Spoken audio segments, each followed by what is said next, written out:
in the venue, September 20th, right across the hallway. Now, let me invite up my friend Josh as he prepares to teach us about the spiritual inventory. Thank you, brother.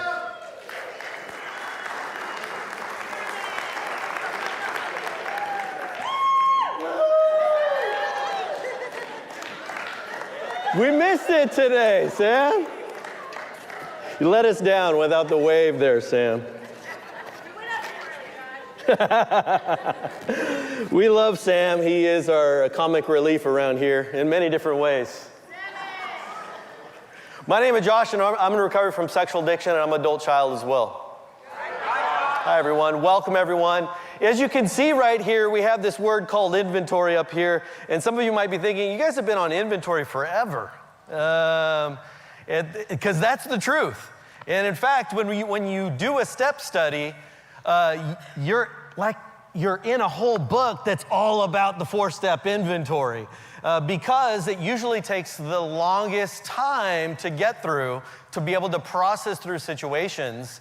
And so here's another lesson today to hopefully encourage you to unpack a little bit more of that inventory, that maybe we ask God to go, God, can you help me see some of the dysfunctional habits that I have, some of the dysfunctional areas of my life, whether that's in my family, whether that's in my mind, whether that's my attitude towards the church, whatever. God, help me to unpack this inventory because I want to discover my part. Let me highlight this over and over and over again in my lesson today. The whole point of an inventory is to get to the very last column where it says my part. And so I hope that we can understand that concept that I have a part in everything that has happened to me. Now, for some of you, I probably just offended you right there. Well, you don't know what they did. Oh my gosh, they did this and they did that. I understand, and I'm so sorry that some of you had to go through a lot of different things. I'm really sorry. I'm not trying to be insensitive. But there are those things that are still holding me hostage internally. I'm still blaming. I'm still living like a victim. And I'm not pursuing a healing place, which is discovering how I respond to these dysfunctional things that have happened to me. Right? There's a lot of things that is in that list. So let's take a little bit of a review. I like reviews because I like directions. I like to know what's going on. So step one is this aspect of realizing I'm not God. Even though I've tried to play God, even though I had these crazy expectations of my spouse, I've had crazy expectations of my kids, I've had crazy expectations of my parents, that every single one of them should be perfect and they should not hurt me. Realize I'm not God, okay? And so it's a very humble step to be in, and I hope we've been there. And for some of us that have been here in a while, maybe we need to go back to step one too sometimes, don't we? It's also a step where we are in denial and realize that we have issues in our life. In step one, we admit powerlessness, that I have addictions or compulsive behaviors, and I'm powerless to not act out on those things. I seem to keep doing them over and over and over again. In step two, I have a humbling heart change, that my ways are not working. It's a matter of the heart. It's my ways are not working in my life, and that's partially the reason why we're here. That we're finally realizing that our ways are not working. In step two, we also realize that He is the one that can restore sanity to my life. And when I say He, we mean here at Celebrate Recovery, Jesus can bring forth sanity in my life. The problem is, we think we have the solution in those things. In step three, we surrendered our will and our life. We surrendered a will that His ways are better than mine, and we also choose to surrender our life where we choose Jesus or we reject him. There is no in between. We choose Jesus or we reject him. And we hope that in step 3, you surrendered your life to Jesus Christ. You put your faith in his sacrifice and what he did for you. And currently, we're in step 4 right now, and we've been in a journey in step 4 here a little bit. About a month and a half ago, we talked about needing a sponsor. So as we go through these steps, we need someone to walk this journey with us. And a couple weeks later, we talked about what a moral inventory is and what a moral inventory, how it can help us in our life and how we need to unpack this. Then we looked at, a couple weeks ago, B shared an amazing lesson. She was amazing. And she talked about how to do an inventory entry, how to adequately do an inventory entry. So if you're going through the steps, please do it with a sponsor, because sometimes when we look at a worksheet, we have no idea what we're doing. We need to go to someone who's actually done an inventory and ask them, what do I do? Those simple steps. And hopefully we can unpack to get to my part. That is the goal of an inventory, to discover my part. Not their part, not all of their part, my part. Discover my part. And a couple weeks ago, Scott examined 4 areas of our lives that we probably need to make an inventory entry on. And so I'm just going to kind of throw that out there. If you've been here for a long time, how many of you probably need to make an inventory entry right now? Yes.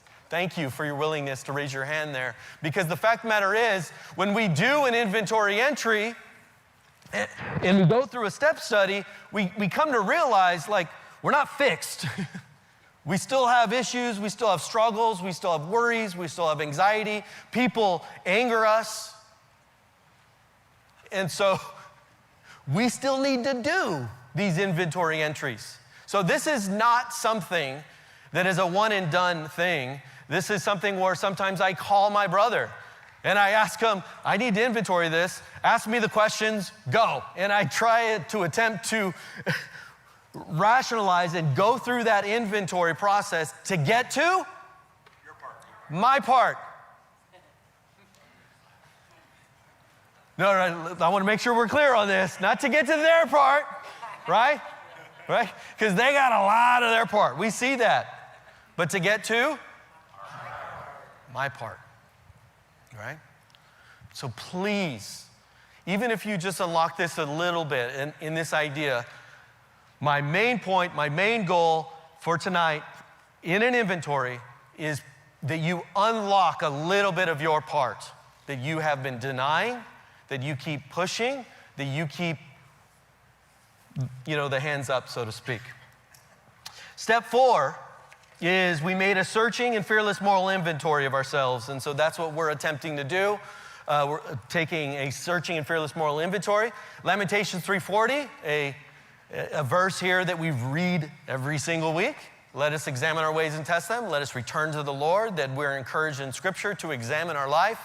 And that's what we're doing in an inventory. We are examining the areas that we've experienced pain, hurt, struggle. And through that, in my part, we probably see I have dysfunctional character defects, don't I? But please, as you do an inventory, it's a process. It's where we're heading. We don't just do an inventory and stop. Because if we did, that'd be depressing. It would be. We keep going after step 4. Step 4 is not the last step, but we're going through a process here. It might not feel nice to go through an inventory process. Why? Because there's some really hurtful things that you have dealt with as a kid and as an adult. And so may we examine our ways. We're invited to a place of honesty and transparency and self-examination. May we do that. We're invited to a chance to get out of childlike mentality. Don't we still have some of those? It just kind of morphed into an adult child mentality where it's still kind of there and it's still kind of lingering. Yeah, we don't throw fits and but we kind of do in an adult way, don't we? Amen. I'm right there with you. A chance to stop the blame and the victim mentality and discover my part. And so I'm probably going to say that 50,000 times tonight, but I want us to get it. I want us to get the whole goal of an inventory is to not be stuck. In the big book of AA, I've actually just recently been introduced by my sponsor. And when I say introduce, I've been forced.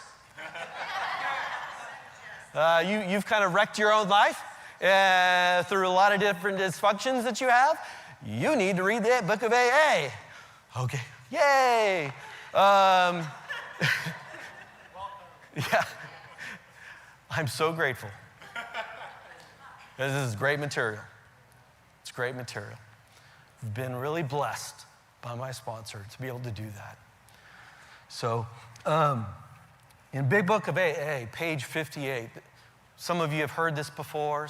Maybe this is for the very first time, but some really good, wise words here. Those who do not recover are people who cannot or will not completely give themselves to the simple program. So those who do not recover, you are here because you want to recover. Otherwise, you wouldn't be here. So please get the next few things, right? So those who do not recover are people who cannot or will not completely give themselves to the simple program, what we call the 12 steps of recovery. And for those of you, because I grew up in the church, and for those of you thinking to yourself, well, Jesus is the only answer, I understand that the 12 steps point to Jesus. Jesus isn't without the 12 steps. We are inviting Jesus along with the 12 steps here. And it's almost systematic Christianity, what I like to think, because my mind is all messed up. And I need some help in order to, hey, what's the next step and what's the next step and so forth. Usually men and women who constitutionally incapable of being honest with themselves. So number one, cannot or will not completely give themselves over to Jesus is God, Jesus can work miracles, and I need to examine my life. I need to see my part in situations so I stop blaming and playing a victim. I need to get to character defects. I need to ask God to remove those things. I need to get to amends and forgiveness. It's pointing out within us basic biblical principles. But those who do not recover, I hope you see this, are incapable of being honest with themselves. So in an inventory, and you go through an inventory, let's go through it real quick. Oh, the person, that damage. And then the situation, you're like, yeah, that situation was horrible. I hated it. And then we get to the feelings. Yeah, I felt this, and I felt this, and I felt this. Then we get to the next thing where the next column, the fourth column there, and I go, these are the belief systems that I started to believe, whether they were true or not. Yeah, I get this. And then eventually, we get to my part, and you're like, oh, I don't know what my part is. But those first four columns are filled up. That's where we're stuck. We're stuck because we're focused so much on those first four columns, and we need to get to discovering my part of how have I reacted to this dysfunction that has happened to me? How have I responded to that? And so will we choose to get honest with ourselves? And what did we numb out to in order to not deal with this mentally? There's a lot of my part that you might seem to find in your life. See, the my part hang up, some of you are stuck with a bully experience in your life. You experienced a bully in your life and you're still stuck there. Maybe it's an overbearing parent. And all you can see is how rude and how mean and how destructive they were in your life. Maybe it was that person that represents the abuser in your life, and you can't get past that. You're still stuck with 100% them. Maybe you're stuck on the spouse betrayal, And with these things, I hope you don't think I'm insensitive. I'm not trying to be. But this is the reality of the sin that we have to deal with this side of heaven. Maybe it's the friend betrayal that you're still stuck on. Maybe it's the blame or victim mentality that you're still stuck on.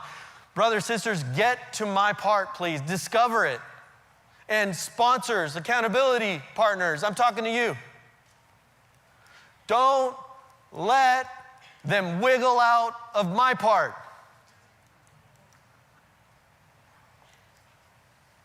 As difficult as that may be, don't let them wiggle out of what God can do within them as far as leading them towards forgiveness and leading them towards amends and leading them to, I have character defects through this horrible event. Don't let your sponsee wiggle out. There is fear and pain. I get it. Doing an inventory is not necessarily a pleasant thing to do. There's a verse called, search me, O God, and know my heart. It's one of my favorite verses as I do an inventory, because a lot of things that happen to me in my life, sometimes I've done I forget situation because it's painful or because I don't like the situation. So I do my best to ignore it, to not deal with it. And so this verse definitely applies to me. Maybe it does for you. Search me, O God, and know my heart. Test my thoughts. Point out anything you find in me that makes you sad and lead me along the path of everlasting life. I like that, search me, lead me, because we're pointing the emphasis on God doing it for me.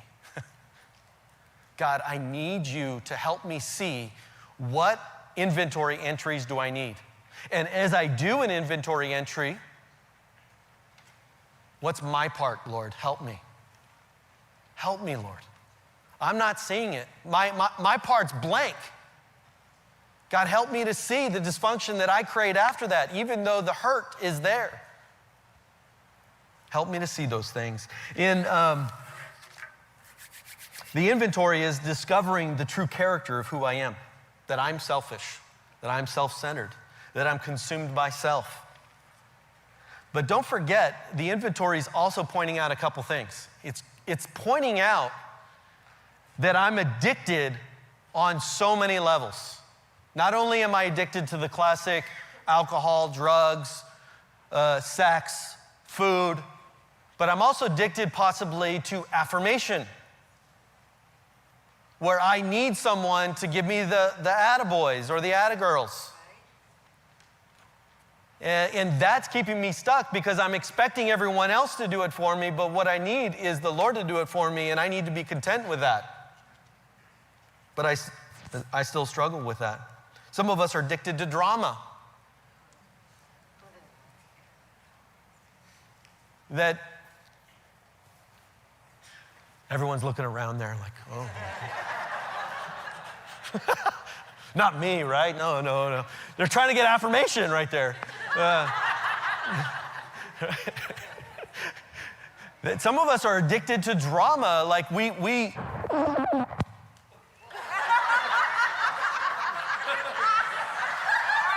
Sorry.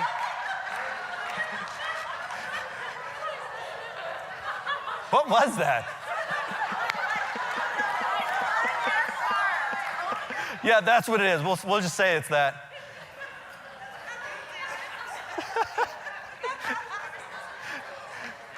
Some of us are addicted to drama. I can't even go anymore.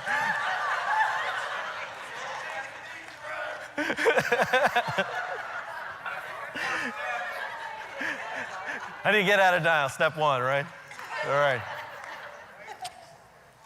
Some of us are also addicted to self-sabotaging. I know that's for me too.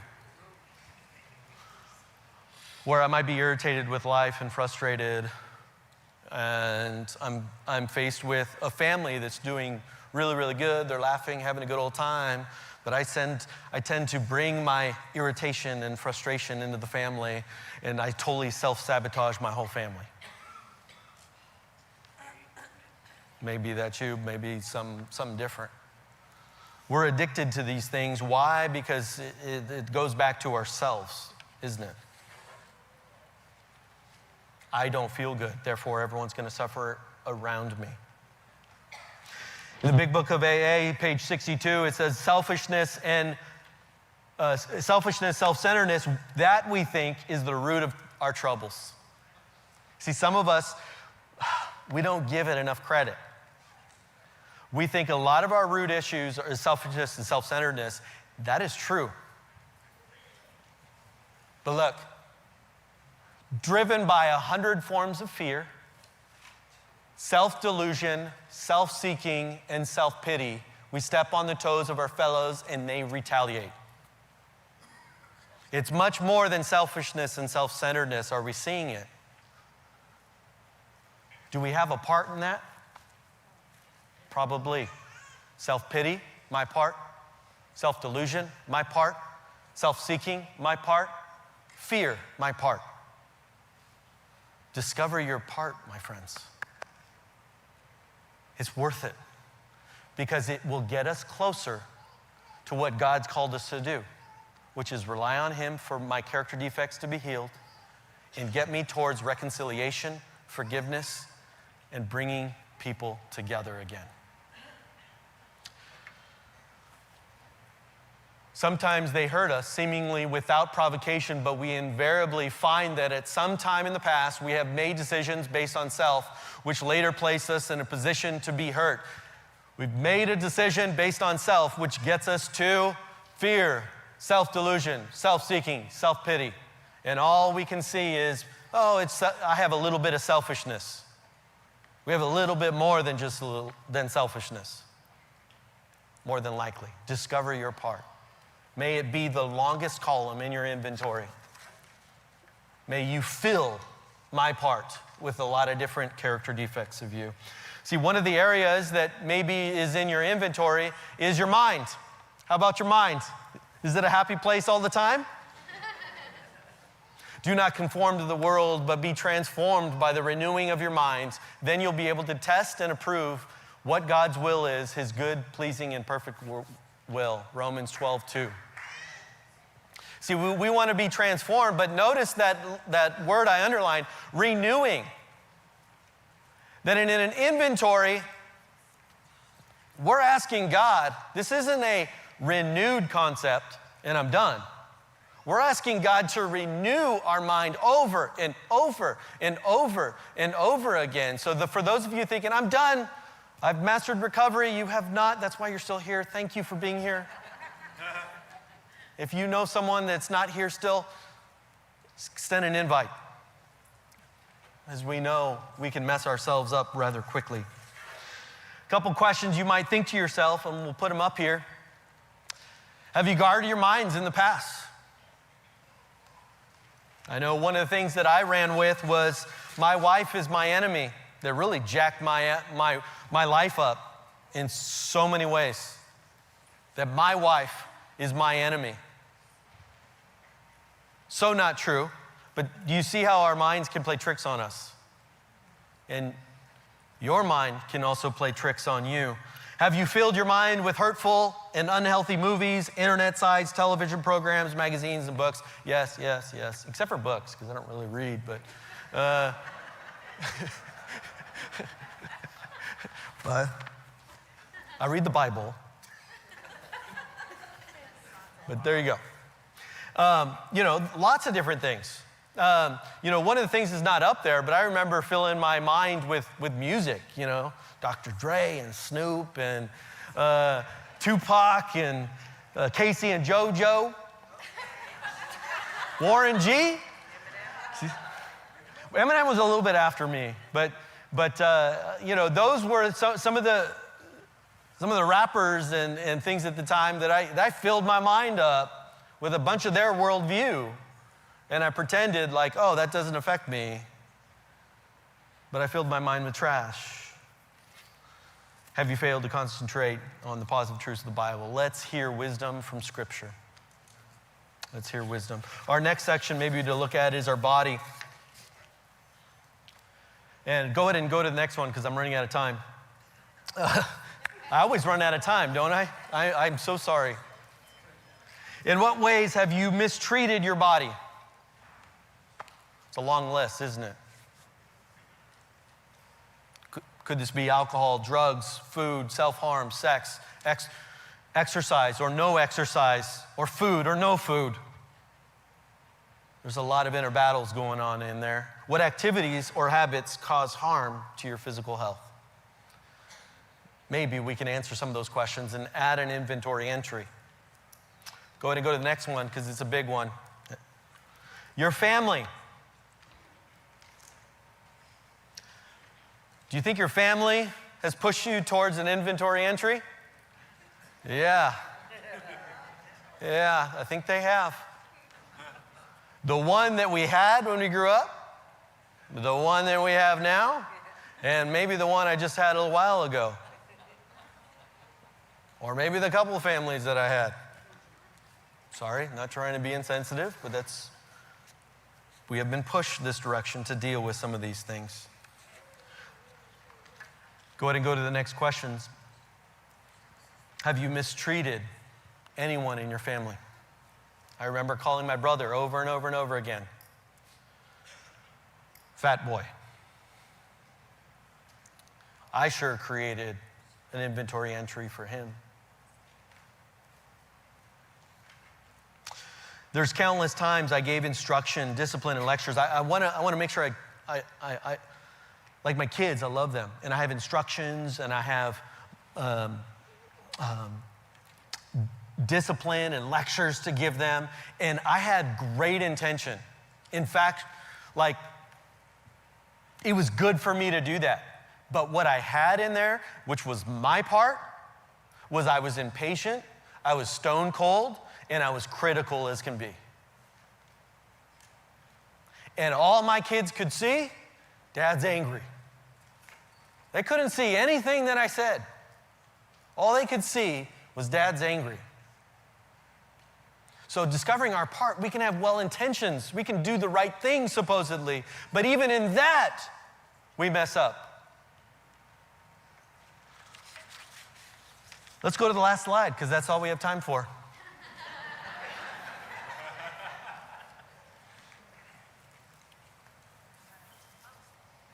One more. In your inventory, discover your true character. And how do we do that? We've got to get to your part. Get a sponsor. Once you got a sponsor, if you're a sponsor or accountability partner, don't let them wiggle out of my part. Please. Please be part of their recovery journey and ask them a tough question. Don't let them wiggle out. Yes, they could say, I've got no part in the aspect of what they did, but what was my response to it? And how has that created dysfunction in your life? So that they can discover their part. Get in a step study, ask how to do an inventory entry. Don't run away, because this is the step where people start running away. Don't run away from the process. Remember, this is step forward, not step 12. We're going somewhere with it, okay? We're going somewhere. And lastly, discover my part. Have a great conversation in open share groups. Maybe this unlocked an aspect of discovering your part, and I hope it has. The focus question for tonight are, what tools do you use when you find it difficult to discover your part? How have you been challenged to discover your part? Okay, so would you have an amazing conversation? Not a conversation, but you know how open share groups go. So, yes. All right, would you stand with me as we do the Serenity Prayer? God, grant me the serenity to accept the things I cannot change, the courage to change the things I can, and the wisdom to know the difference. Living one day at a time, enjoying one moment at a time, accepting hardship as a pathway to peace, taking Jesus did this sinful world as it is, not as I would have it, trusting that you will make all things right if I surrender to your will, so that I may be reasonably happy in this life and supremely happy with you in the next. One more thing real quick. Someone lost their keys, so if you found keys, okay, awesome. Have a great time in group.